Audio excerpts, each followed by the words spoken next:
আসসালামু আলাইকুম। আমি দিলরুবাস হোম চ্যানেল থেকে আপনাদেরকে আরও একবার স্বাগত জানাই। দেশ এবং দেশের বাহিরে, কাছে এবং দূরে, যে যেখান থেকে আমার আজকের এই ভিডিওটি দেখছেন, আশা করি আল্লাহ তাআলার অশেষ রহমতে সবাই অনেক ভালো আছেন। আমরাও আলহামদুলিল্লাহ ভালো আছি। আবারও নতুন একটি রান্নার ভিডিও নিয়ে আপনাদের সামনে হাজির হয়েছি। আশা করি বরাবরের মতো আমার আজকের রেসিপিটিও আপনাদের কাছে অনেক বেশি ভালো লাগবে। কোরবানির ঈদ গেল, ভুড়ি না খেলে ঈদটা যেন অসম্পূর্ণই থেকে যাবে। তাই আপনাদের জন্য নিয়ে এলাম স্পেশাল একটি ভিন্নধর্মী ভুড়ি রেসিপি। তো চলুন প্রিয় দর্শক, মূল রেসিপিটি শুরু করা যাক। চুলাতে একটি প্যানে দিয়ে দিয়েছি 1/4 কাপ পরিমাণ সয়াবিন তেল। তেল গরম হয়ে গেলে এর মধ্যে কিউব করে কাটা পেঁয়াজ দিয়ে দিলাম 1 কাপ পরিমাণ। পেঁয়াজটাকে নেড়ে চেড়ে 1 মিনিটের মতো একটু ভেজে নিচ্ছি। এবার এখানে দিয়ে দিলাম 2 ইঞ্চি পরিমাণ একটা দারুচিনি, 4-5টা এলাচ এবং 2টো তেজপাতা। নেড়ে চেড়ে ভেজে নিব পেঁয়াজটা সফট হয়ে যাওয়া পর্যন্ত। এই পর্যায়ে এসে দিয়ে দিলাম 2 টেবিল চামচ আদা রসুন পেস্ট। আবারও আমি নেড়ে চেড়ে ভেজে নিচ্ছি আদা রসুনের কাঁচা গন্ধটা চলে যাওয়া পর্যন্ত। দিয়ে দিলাম সামান্য পরিমাণে পানি। এবার এখানে গুঁড়া মশলাগুলো অ্যাড করব। পরিমাণ মতো দিয়ে দিলাম লবণ, 1 টেবিল চামচ পরিমাণ দিয়ে দিলাম ধনিয়া গুঁড়া, 1.5 চা চামচ পরিমাণ জিরা গুঁড়া, 2 চা চামচ পরিমাণ দিলাম হলুদ গুঁড়া আর 2 টেবিল চামচ পরিমাণ লাল মরিচের গুঁড়া। নেড়ে চেড়ে মশলাটাকে খুব ভালোভাবে মিশিয়ে নিচ্ছি। এ পর্যায়ে এসে আবারও আমি 1/2 কাপ পরিমাণ পানি দিয়ে দিলাম। এবার ঢাকনা দিয়ে ঢেকে দিব মশলাটা কষানোর জন্য। ফিরে এলাম 5 মিনিট পর। খুব ভালোভাবে মশলাটা কষানো হয়ে গিয়েছে, পানি শুকিয়ে গিয়ে তেলটা ভেসে উঠেছে।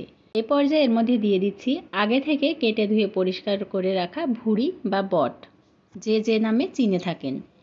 এবার ভুড়িগুলোকেও আমি মশলার সঙ্গে নেড়েচেড়ে একটু কষিয়ে নিয়ে তারপর ঢাকনা দিয়ে ঢেকে দিয়েছিলাম। ফিরে এলাম প্রায় 15 মিনিট পর। মাঝে আমি কয়েকবার ঢাকনা খুলে নেড়ে চেড়ে দিয়েছি। ভুড়ি থেকে যে পানিটা ছেড়েছিল সেই পানিগুলোও শুকিয়ে গিয়েছে, ভুড়িগুলো খুব ভালোভাবে কষানো হয়ে গিয়েছে। এবার এর মধ্যে পর্যাপ্ত পরিমাণে ফুটন্ত গরম পানি দিয়ে দিলাম। ঢাকনা দিয়ে ঢেকে দিয়েছিলাম। ফিরে এলাম খুব ভালোভাবে ফুটে ওঠার পর। এবার খোলা রেখে 30 মিনিটের মতো জাল করে নিয়েছি। পানিটা শুকিয়ে গিয়েছে। হালকা হালকা গ্রেভি অবস্থায় এবার এর মধ্যে দিয়ে দিচ্ছি কিউব করে কেটে রাখা আলু। মাঝারি সাইজে 2টো আলু নিয়েছি। আলুগুলোকে ভুড়ির সঙ্গে এবার আমি 5 মিনিটের মতো কষিয়ে নিচ্ছি। এবারে দিয়ে দিচ্ছি 1 চা চামচ পরিমাণ গরম মশলা গুঁড়া। ভুড়ির সঙ্গে গরম মশলা গুঁড়াটা ভালোভাবে মিশিয়ে নিচ্ছি। এভাবে আমি প্রায় 3-4 মিনিট নেড়ে চেড়ে কষাতে থাকব। 3-4 মিনিট পর এবার আমি চুলা থেকে ভুড়িটাকে নামিয়ে নিচ্ছি। চুলাতে অন্য একটি প্যান বসিয়েছি। দিয়ে দিচ্ছি প্রায় 1/2 কাপ পরিমাণ সরিষার তেল। এখানে আপনারা সয়াবিন তেলটাও ব্যবহার করতে পারেন। তেল খুব ভালোভাবে গরম হয়ে গেলে এর মধ্যে দিয়ে দিয়েছি 1/3 কাপ পরিমাণ রসুন কুচি। রসুনটা দিয়ে 30 সেকেন্ডের মতো ভেজে নিয়ে এর মধ্যে এবারে দিয়ে দিব 3টা শুকনো মরিচ মাঝখান থেকে কেটে। নেড়ে চেড়ে আবারও ভেজে নিচ্ছি। হালকা বাদামি রং ধারণ করলে আগে থেকে রান্না করে রাখা ভুড়িগুলোকে এর মধ্যে দিয়ে দিলাম। বাগারের সঙ্গে ভুড়িগুলোকে নেড়েচেড়ে মিশিয়ে নিচ্ছি। এভাবে নেড়েচেড়ে আরও প্রায় 10-12 মিনিটের মতো ভুড়িগুলোকে ভেজে নিতে হবে। 10-12 মিনিট পর ভুড়ির কালারটা চেঞ্জ হয়ে গিয়েছে। এই পর্যায়ে আমি চুলা থেকে নামিয়ে নিব। এই পর্যন্ত যারা ভিডিওটির সঙ্গেই আছেন অথচ একটি লাইক দিতে ভুলে গিয়েছেন, ছোট্ট একটি লাইক দিয়ে ভিডিওটি কমপ্লিট করবেন। আমার আজকের এই রেসিপিটি যদি আপনাদের কাছে ভালো লেগে থাকে তাহলে বন্ধু হয়ে আমার পাশেই থেকে যেতে পারেন। সেই কাজটি যদি আপনি অলরেডি করে থেকে থাকেন আপনাকে অসংখ্য ধন্যবাদ।